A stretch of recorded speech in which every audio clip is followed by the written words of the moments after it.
Hello friends, good morning. সকলে কেমন আছো? আশা করি ভালো আছো। আর আমি একদমই ভালো নেই, কম বেশি প্রত্যেকেই জানো।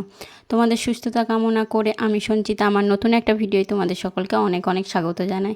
দেখো, সকালবেলায় ছেলের টিফিনের জন্য বানাচ্ছি পাস্তা। কয়েকদিন ধরে ভীষণ ঝক করেছে পাস্তা বানিয়ে দাও, স্কুলে টিফিন নিয়ে যাব, তার জন্যই কিন্তু পাস্তা বানিয়ে দিচ্ছি।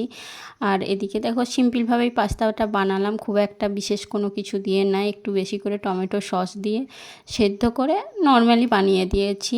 কারণ পাস্তাটা বানিয়ে দিলেই হলো, ওর মানে খেতে পেলেই হলো। কিভাবে বানালাম না বানালাম ওইটা ওরও অতটা ইম্পর্টেন্ট নয়। যাই হোক, ছেলের টিফিনের জন্য পাস্তা বানিয়ে দিয়েছি, তো একটু ভালো আছি, মানে ওই সাময়িক ভালো আছি আর কি। 7 দিন 8 দিন করে ভালো থাকছি, তারপর আবার শরীরের সেই অবস্থা, মানে যন্ত্রণা শুরু হচ্ছে। কোথা থেকে হচ্ছে কী হচ্ছে এখনও পর্যন্ত রিপোর্টে কোনো কিছু কনফার্ম ধরা পড়েনি।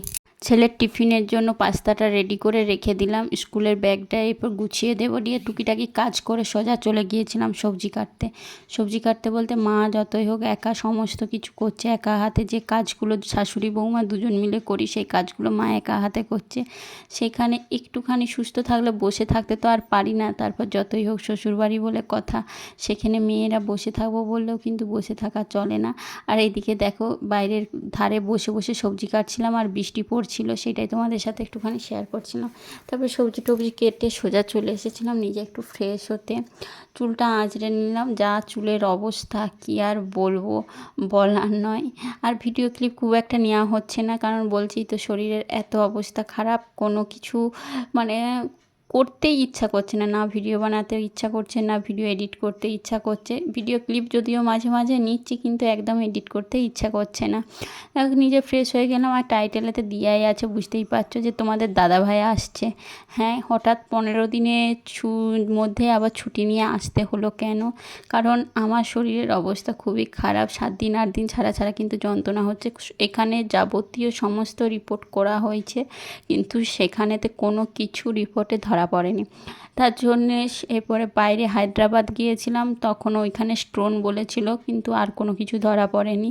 তো এরপর তোমাদের দাদাভাই বলছে, তো দেখি, তার জন্য ছুটি নিয়েছি, নিয়ে তোমাকে ব্যাঙ্গালোর নিয়ে যাব, ব্যাঙ্গালোরে গিয়ে একদম ভালোভাবে চেক আপ করে নিয়ে আসবো।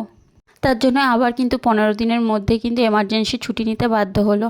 আর এদিকে দেখো, আমার ছেলে স্কুল থেকে চলে এসে নিজের কাজ কিন্তু একটু একটু করে করতে শিখে যাচ্ছে, কারণ মায়ের শরীর খারাপ, কী আর করবে, তাকে তো নিজের কাজ নিজে করতে হবে। একটা সময় যখন অনেক দিনে ছাড়া ছাড়া তোমাদের দাদাভাই ছুটিতে আসতো, তখন কিন্তু খুব রাগ করতাম আর বলতাম ছুটি এত জমা করছো কেন। আর এখন বুঝতে পারছি যে সব কিছুরই সঞ্চয় করে রাখার প্রয়োজন আছে, সঞ্চয় না থাকলে কিন্তু অন্য সময় মানে সময়ে কিন্তু পাওয়া যায় না।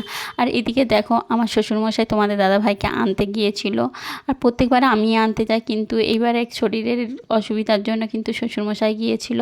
আমি বলেছিলাম যে আমি তবে আনতে যাই, বলছে না না, তুমি আগে সুস্থ হও, তারপরে প্রত্যেকবারই আনতে যেতে পারবে।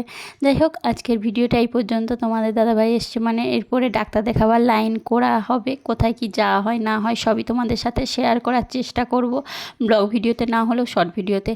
সকলকেই টাটা।